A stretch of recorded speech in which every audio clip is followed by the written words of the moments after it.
അല്പസമയം മുമ്പാണ് ഒരു ലോറിയുടെ നിന്ന് സംശയിക്കുന്ന ലോഹഭാഗം ഈ തിരച്ചിൽ ലഭ്യമായത്. നമുക്ക് ഈ ദൃശ്യങ്ങളിൽ കാണാൻ സാധിക്കും. ഇപ്പോൾ അവിടെ തെരച്ചിൽ നടന്നുകൊണ്ടിരിക്കുകയാണ്. നാവികസേന അടയാളപ്പെടുത്തിയ സ്ഥലത്താണ് തെരച്ചിൽ നടന്നുകൊണ്ടിരിക്കുന്നത്. അവിടെ മണ്ണ് നീക്കിയുള്ള പരിശോധനയ്ക്കിടെ ഒരു കയറും ലഭിച്ചിരുന്നു. അതോടൊപ്പം തന്നെ ഒരു ബാഗും ലഭിച്ചിരുന്നു. ഈ ബാഗ് പക്ഷേ അർജുൻ്റേതല്ലെന്ന് കുടുംബാംഗങ്ങൾ സ്ഥിരീകരിച്ചിട്ടുണ്ട്. പിന്നിൽ ധരിക്കുന്ന തരത്തിലുള്ള ബാഗാണ്. എന്നാൽ കയർ ഇതിന് അർജുൻ്റെ ട്രക്കിൻ്റേതാവാൻ സാധ്യതയുണ്ടെന്നാണ് ട്രക്ക് ഉടമ മനാഫ് പറയുന്നത്. രണ്ടിടങ്ങളിൽ നിന്നായി കയർ ലഭിച്ചിരുന്നു. ഒന്ന് ഈ ഡ്രഡ്ജറിലേക്ക് മാറ്റിയിട്ടുണ്ട്, മറ്റൊന്ന് ഈ ബോട്ടിലേക്ക് മാറ്റിയിട്ടുണ്ട്. ഈ കയറ് ലഭിച്ചതിന് പിന്നാലെയാണ് രണ്ട് ലോഹഭാഗങ്ങൾ ലഭിച്ചിരിക്കുന്നത്. അത് ഈ വാഹനത്തിൻ്റെ ആണോ എന്ന് ഉറപ്പില്ല. അത് തുടർ പരിശോധനകൾ നടത്തേണ്ടതുണ്ട്. അർജുൻ്റെ ട്രക്കിൻ്റെ ബാക്ക് ബമ്പർ ഭാഗം അല്ലെങ്കിൽ ക്രാഷ് ഗാർഡ് ആണോ എന്നൊരു സംശയമാണ് നിലവിലുള്ളത്. അതിപ്പോൾ ഡ്രഡ്ജറിലേക്ക് മാറ്റിയിട്ടുണ്ട്. ഡ്രഡ്ജറിൻ്റെ മറുവശത്താണ് അത് വെച്ചിട്ടുള്ളത്. അതിന് പിന്നാലെ ഒരു ലോഹഭാഗം കൂടി ലഭിച്ചിരുന്നു. ഏതായാലും പരിശോധന ഇപ്പോൾ ഇവിടെ ഷിരൂരിൽ നടന്നുകൊണ്ടിരിക്കുകയാണ്. ഇന്നാണ് ഈ നാവികസേന അടയാളപ്പെടുത്തിയ ഭാഗത്ത് കേന്ദ്രീകരിച്ചുകൊണ്ടുള്ള പരിശോധന കൂടുതൽ സജീവമാക്കിയത്. കഴിഞ്ഞ ദിവസം ഈ ഭാഗങ്ങളിൽ പരിശോധന നടത്തിയിരുന്നില്ല. ഇന്ന് മുകൾ വശത്ത് നിന്ന് ഈ സിഗ്നലിന് ചുറ്റുമായി മണ്ണ് നീക്കം ചെയ്തുകൊണ്ടുള്ള പരിശോധനയാണ് നടക്കുന്നത്. റിട്ടയർഡ് മേജർ ജനറൽ ഇന്ദ്രബാലൻ അല്പസമയത്തിനകം ഇവിടെ എത്തും. 2:30 ഇവിടെ എത്തുമെന്ന വിവരമാണ് ലഭിക്കുന്നത്. കഴിഞ്ഞ ദിവസം ജില്ലാ ഭരണകൂടം അദ്ദേഹത്തിന്റെ സേവനം തേടിയിരുന്നു. ആദ്യഘട്ടത്തിൽ ഐബോർഡ് ഡ്രോൺ സംവിധാനം ഉപയോഗിച്ചുകൊണ്ട് മെറ്റലിന്റെ സാന്നിധ്യം കണ്ടെത്തുന്നതിനാവശ്യമായ തെരച്ചിൽ നടത്തിയിരുന്നത് ഇന്ദ്രബാലന്റെ നേതൃത്വത്തിലാണ്. ഡ്രഡ്ജർ ഉപയോഗിച്ചുള്ള പരിശോധനയ്ക്കൊപ്പം തന്നെ തുടർ പരിശോധനകൾ നടത്തുന്നതിന്റെ ഭാഗമായാണ് അദ്ദേഹത്തിന്റെ സേവനം തേടിയത്. ഉച്ചയ്ക്ക് ശേഷം അദ്ദേഹം എത്തും. ഐബോർഡ് ഡ്രോൺ സംവിധാനം നിലവിൽ ഇല്ല. പക്ഷേ GPS ഉപയോഗിച്ചു നിലവിൽ അറിയിച്ചിരിക്കുന്നത്. ഏതായാലും ലോഹഭാഗം കണ്ടെത്തി എന്നുള്ളതാണ് വളരെ പ്രധാനപ്പെട്ട കാര്യം. അത് അർജുൻ്റെ ലോറിയുടേതാണോ എന്നുൾപ്പെടെയുള്ള കാര്യങ്ങളിൽ ഉറപ്പില്ല. അത് കൃത്യമായും പുറത്തെടുത്ത് പരിശോധന നടത്തിയാൽ മാത്രമേ അക്കാര്യത്തിൽ ഒരു വ്യക്തത വരൂ. അനന്യ,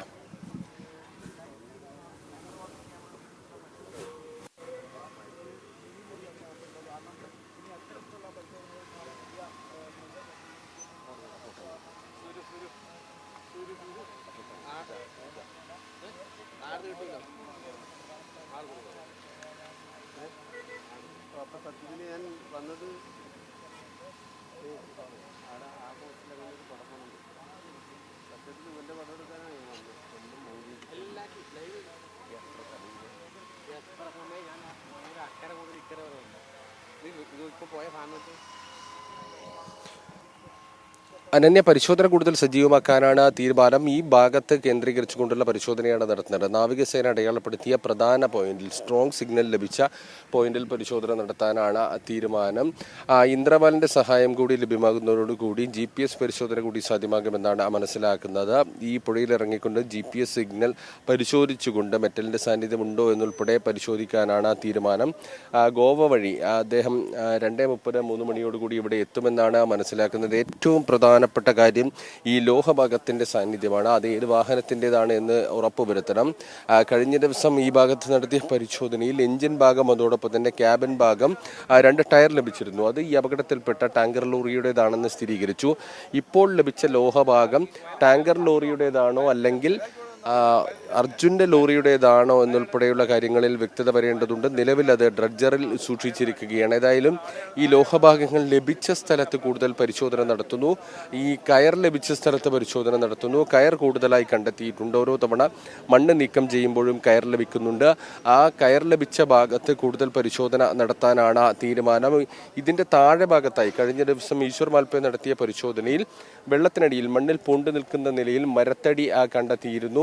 ഈ മരത്തടി ആരുടേതാണ്, മരത്തടി അർജുൻ്റെ വാഹനത്തിൻ്റെതാണ് എന്ന കാര്യം മനാഫ് ട്രക്ക് ഉടമ സ്ഥിരീകരിച്ചിരുന്നു. എന്തായാലും കൂടുതൽ വിവരങ്ങൾ ഇതുമായി ബന്ധപ്പെട്ട് ലഭ്യമാകേണ്ടതുണ്ട്. അതേസമയം കഴിഞ്ഞ ദിവസം രാത്രി വൈകുന്നേരത്തോടുകൂടി പരിശോധന അവസാനിപ്പിക്കുമ്പോൾ ലഭിച്ച അസ്ഥിയുടെ ഭാഗം തുടർ പരിശോധനകൾക്കായി അയച്ചിട്ടുണ്ട്. ശാസ്ത്രീയ പരിശോധനകൾ പൂർത്തിയാകേണ്ടതുണ്ട്. മനുഷ്യൻ്റേതിന് സമാനമായ അസ്ഥിഭാഗമാണ് കണ്ടെത്തിയത്. ആദ്യം സ്ഥിരീകരിക്കേണ്ടത് അത് മനുഷ്യൻ്റെ അസ്ഥിയാണോ എന്നാണ്. ആ പരിശോധന പൂർത്തിയായ ശേഷം മംഗളൂരുവിലെ ഫോറൻസിക് സയൻസ് ലബോറട്ടറിയിലേക്കാണ് പരിശോധനയ്ക്ക് അയച്ചത്. അവിടെയുള്ള പരിശോധന പൂർത്തിയാക്കിയ ശേഷം മനുഷ്യൻ്റേതാണെങ്കിൽ DNA പരിശോധന നടത്തുമെന്നാണ് അറിയിച്ചിരിക്കുന്നത്. DNA പരിശോധനയ്ക്കായി ഈ കാണാതായ 3 കുടുംബാംഗങ്ങളുടെയും DNA സാമ്പിളുകൾ ശേഖരിച്ചിട്ടുണ്ട്. മലയാളിയായ അർജുൻ, അതോടൊപ്പം തന്നെ കർണാടക സ്വദേശികളായ ജഗന്നാഥൻ, ലോകേഷ് എന്നിവരുടെ കുടുംബാംഗങ്ങളിൽ നിന്ന് സാമ്പിളുകൾ ശേഖരിച്ചിട്ടുണ്ട്. ഈ സാമ്പിൾ ഉപയോഗിച്ച് DNA പരിശോധന നടത്തും. DNA പരിശോധനയ്ക്ക് ഒരാഴ്ചയെങ്കിലും സമയമെടുക്കുമെന്ന വിവരമാണ് ഇപ്പോൾ ലഭിക്കുന്നത്. എന്തായാലും ഇന്ന് ഉച്ചയ്ക്ക് ശേഷം പരിശോധന കൂടുതൽ സജീവമാകുമെന്നാണ് പ്രതീക്ഷിക്കുന്നത്.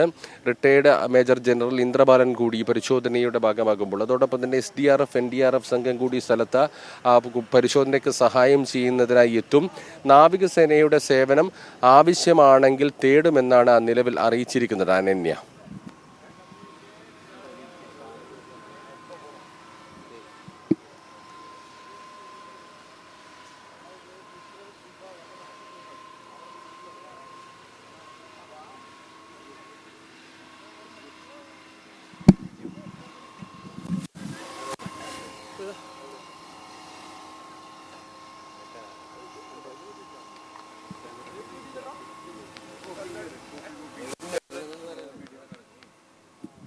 നമുക്ക് പ്രതീക്ഷ കൈവിടാതെ നിൽക്കാം. കാരണം ഈ ഭാഗത്ത് നടത്തുന്ന പരിശോധനയിൽ ഇന്നിപ്പോൾ കയർ, അതോടൊപ്പം തന്നെ ബാഗ്, ലോഹഭാഗങ്ങൾ തുടങ്ങിയവയെല്ലാം തന്നെ ലഭ്യമാകുന്നു. അതാണ് പ്രതീക്ഷയ്ക്ക് വക നൽകുന്ന ഒരു പ്രധാനപ്പെട്ട കാര്യം. മറ്റൊന്ന്, സ്ട്രോങ് പോയിന്റിലാണ് പരിശോധന നടത്തുന്നത്. നാവികസേന നേരത്തെ അടയാളപ്പെടുത്തിയ വളരെ പ്രധാനപ്പെട്ട ഭാഗത്താണ് പരിശോധന നടത്തിക്കൊണ്ടിരിക്കുന്നത്. അതുകൊണ്ട് തന്നെ ആ ഭാഗത്ത് നിന്ന് നിർണായകമായ എന്തെങ്കിലും വിവരം, അർജുൻ്റെ ട്രക്കിൻ്റെതായി എന്തെങ്കിലും ലഭ്യമാകുമെന്നൊരു പ്രതീക്ഷയാണ് ഇപ്പോൾ നിലവിലുള്ളത്. ആ പ്രതീക്ഷയാണ് പങ്കുവയ്ക്കുന്നത്. ഏതായാലും തെരച്ചിൽ ഇപ്പോഴും തുടർന്നുകൊണ്ടിരിക്കുകയാണ്. ഇന്ന് മറ്റ് ഭാഗങ്ങളിൽ പരിശോധന നടത്താതെ ഈ നാവികസേന അടയാളപ്പെടുത്തിയ ഭാഗത്ത് തന്നെ പരിശോധന തുടരാനാണ് തീരുമാനം. കഴിഞ്ഞ 2 ദിവസങ്ങളിലേതിനേക്കാൾ കൂടുതൽ ഇന്ന് പരിശോധന വളരെ കൃത്യമായി നടക്കുന്നു. മണ്ണ് നീക്കം കൃത്യമായി നടക്കുന്നുണ്ട്. മണ്ണൊരു സ്ഥലത്ത് നിന്ന് മാറ്റി മറ്റൊരു സ്ഥലത്തേക്ക് ഇടുകയാണ്.